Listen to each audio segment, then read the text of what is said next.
Bienvenue sur la chaîne de WSM. Comme vous pouvez remarquer, aujourd'hui je ne suis pas sur la WR250, je suis sur la Ibex 450 de CF Moto. Ben oui, parce que la dernière fois je vous ai fait une sortie en KLE 500 de Kawasaki et ça nous prenait bien entendu un comparatif dans la même gamme. Et là ça fait une quinzaine de minutes que je roule avant de partir la vidéo et je commence déjà à comprendre un petit peu certains patterns de cette moto versus la KLE 500. N'oubliez pas que toutes les informations que je vous donne sont relatives à ma perception à moi en gars d'enduro classique qui n'a jamais vraiment fait de moto d'aventure de sa vie. Mais ce qui sort de mon bouche, c'est la réalité que je vis présentement. Donc j'espère que vous allez être en mesure d'apprécier l'essai sur la route de la Ibex 450. Et juste comme ça, je peux vous dire immédiatement que les philosophies chez Kawasaki et CF Moto ne sont vraiment pas les mêmes. Donc on a le cœur d'une moto de route 500cc, en fait c'est 450 aussi là, chez Kawasaki, qui rêve to the moon. Donc c'est assez flat à bas régime. Celle-ci, oh boy. Elle a une réponse au gaz beaucoup plus instantanée. Regardez bien ça. Pom, pom, pom, pom, pom. Avez-vous entendu la petite note du coupe-feu? Regardez ça. La KLE ne se rendait jamais à faire pom, pom, pom, pom, pom. Elle vivait dans les hautes. Celle-ci, regardez, j'étais à 4000 tours. Réponse immédiate. Puis ça tracte. La KLE, encore une fois, il se passait pas grand chose en bas et tout d'un coup, bang! Et vous m'entendez même sur la caméra, c'est coudonc, c'est un 2 temps ça? Ici, c'est le contraire, c'est-à-dire, ici on a un vrai 4 temps avec du mordant, là, du couple et de la traction. Mais vous allez devoir, par contre, short shifter. Dans l'autre, ce que vous vouliez, c'est être on the pipe tout le temps à haut régime pour avoir la puissance maximale. Celle-ci, j'étais à 4000 tours en 2. C'est là que ça se passe. C'est-tu bien? C'est-tu mal? C'est une philosophie qui est juste différente. Pour moi, la CF Moto jusqu'à date, dans son caractère moteur, est nettement plus prévisible. Là, on parle d'un gars d'enduro, hein? C'est beaucoup plus contrôlable, ça, que d'être obligé d'attendre que le power se fasse et tout d'un coup nous apparaisse d'en face. Donc, à basse vitesse comme ça, je pense pas me tromper que la KLE n'aurait pas pu faire ou sortir de cette courbe à très basse vitesse et whoop, partir en couille, comme on dit. Donc, philosophie complètement différente pour le moteur. Le banc, l'ergonomie, CF Moto, plus basse. Et elle se rabaisse encore. Alors que chez Kawasaki, banc très élevé entre guillemets. Évidemment, c'est une moto d'aventure, c'est pas une motocross. Mais quand même, celle-ci, elle est plus basse. On s'en rend compte tout de suite lorsque l'on passe notre jambe par-dessus. Donc, philosophie complètement différente au niveau du moteur. Philosophie complètement différente au niveau de l'ergonomie. Pourquoi ces deux véhicules-là seraient comparables? Elles s'adressent, les deux, à des gens qui veulent s'initier au sport de moto d'aventure. Et pour l'avoir roulé juste un peu comme ça, je peux pas dire le contraire. C'est parfait. C'est pas trop puissant, c'est très maniable. Il n'y a pas personne qui va dire que ça pèse une tonne. Ce n'est pas un motocross, évidemment, mais pour vrai, en roulant, là, franchement, on sent pas ça, ce poids-là. La prise avec les jambes, oui, la tank est très large ici, mais où est-ce qu'on s'assoit directement au niveau de la croupe, c'est une belle position. On peut s'agripper sur la tank à gaz. Direct de même, nos genoux tombent en dessous d'une petite surface ici. C'est très facile de gripper le bike avec nos jambes. En ce qui concerne les débutants, les gens qui veulent se faire les dents sur une moto aventure, je conseille fortement ces deux bikes-là, même s'ils ont des personnalités différentes. Donc, pour les gens un peu plus contrôlés, les gens qui désirent avoir une expérience, comment dire, prévisible, je pense que la CF Moto, jusqu'à date, me prouve que c'est du torque à bas régime, mais ça part pas en couille.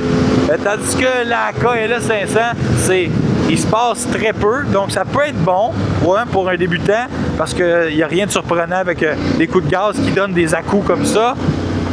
Mais quand ça frappe à haut régime, c'est là que ça devient un petit peu embêtant, là, parce que ça dérape sur les chemins de gravier. Pour ce qui est des habitués qui veulent juste avoir une moto de petite cylindrée pour sortir en légèreté sur des chemins tels que celle-ci, je suis tiraillé. En tant que personne initiée ou personne habituée à la moto, je suis comme déchiré, je sais pas trop quoi dire. J'aime la réponse initiale, directement comme ça, du throttle que l'on ne retrouve pas chez Kawasaki. Donc, on est en courbe, on est en deuxième vitesse, on veut le lâcher là, c'est très contrôlé. On sait exactement que lorsqu'on va tirer sur la poignée, le pneu va se mettre à déraper. C'est parfait. La KLE 500 de Kawasaki, elle est plus joueuse. Elle te donne pas tout ce que tu veux tout de suite, puis quand c'est le temps, et Caline de bin, elle te donne tout d'un avec son ORPM. Donc c'est très excitant. Ici, c'est plus contrôlé, c'est plus smooth. En ce qui concerne la moto aventure et mes premières expériences, je peux te dire qu'il y a quelque chose de vraiment nice.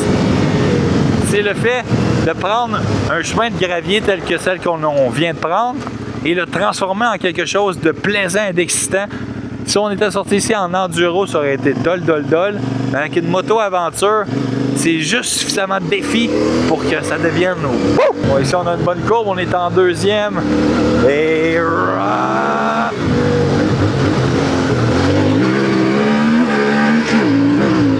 Donc j'ai hâte de voir si le fait d'avoir une réponse au gaz immédiate comme ça et plus de torque à bas régime avec la CF Moto, qu'est-ce que ça va avoir l'air dans plus rough, dans la petite trail de roche là.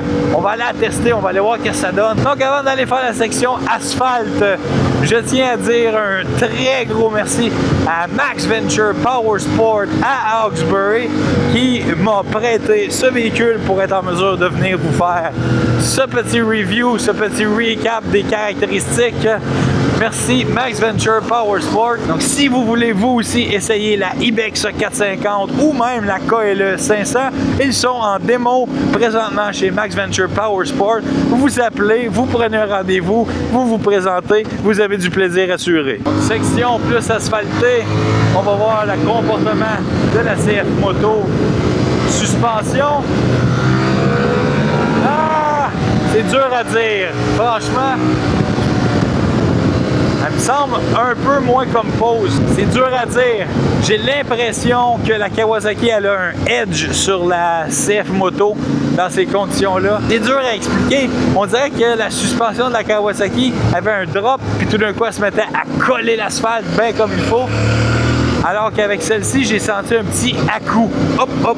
Mais de toute manière, celle-ci, elle est ajustable là, en compression. C'est possible de faire des ajustements sur cette moto-là pour que ce soit moins pire. C'est des ajustements originaux. Je pense que je donnerais un petit edge à la Kawasaki sur les courbes successives en asphalte. Donne plus confiance. Et là, on s'en va essayer.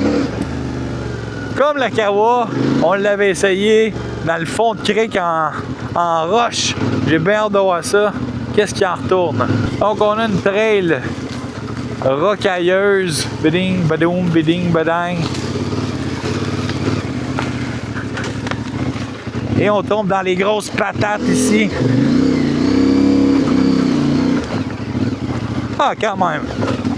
Ça n'a pas grand-chose à envier à la Kawa ici, par exemple. Et voilà. Est-ce que c'est mieux? C'est semblable. Je vois pas vraiment la différence entre la Kawa et la CF. C'est sûr que la réponse moteur à bas régime est intéressante sur cette moto-là. Mais c'est juste le fun de les faire ça. Youhou!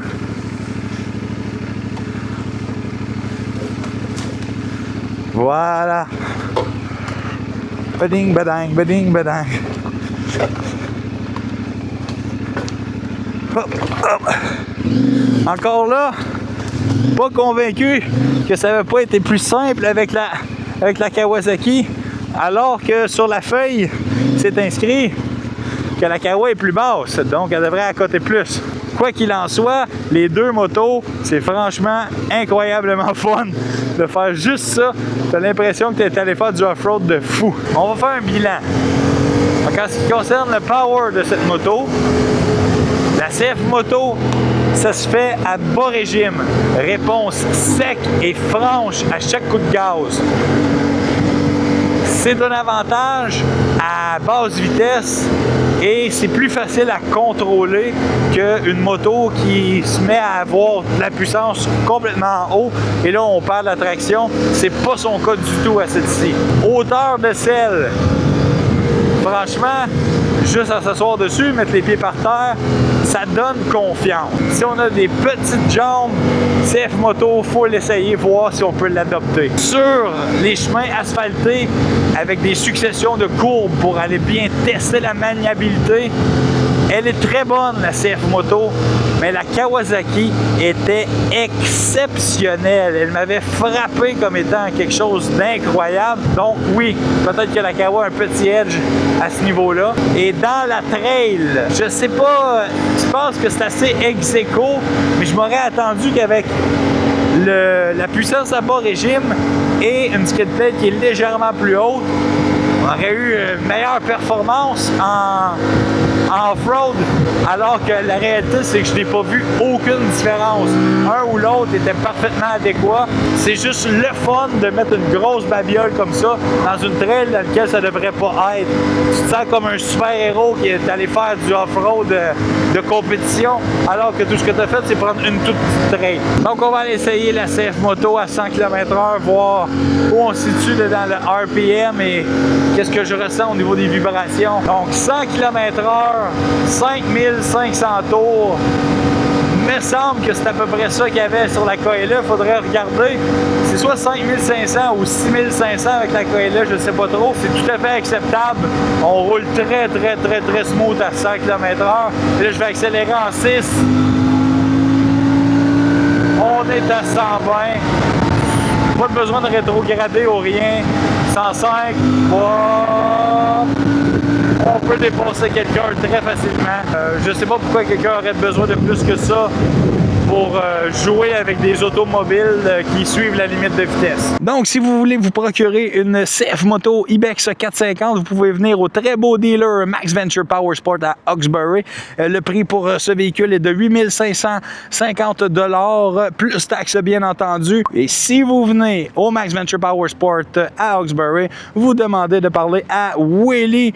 Dites que j'ai vu le vidéo sur le Ibex 450. Je m'en viens voir qu'est-ce que c'est sur place. Si vous voulez le faire, l'essai de la Ibex 450 ou même de la KLE 500, appelez avant de passer, prenez un rendez-vous, dites-nous quand ça vous adonne et là le véhicule à ce moment-là, vous allez partir sur un essai routier avec les deux s'il faut. Donc c'était tout pour aujourd'hui avec la chaîne de Willy SM. On se revoit la prochaine fois.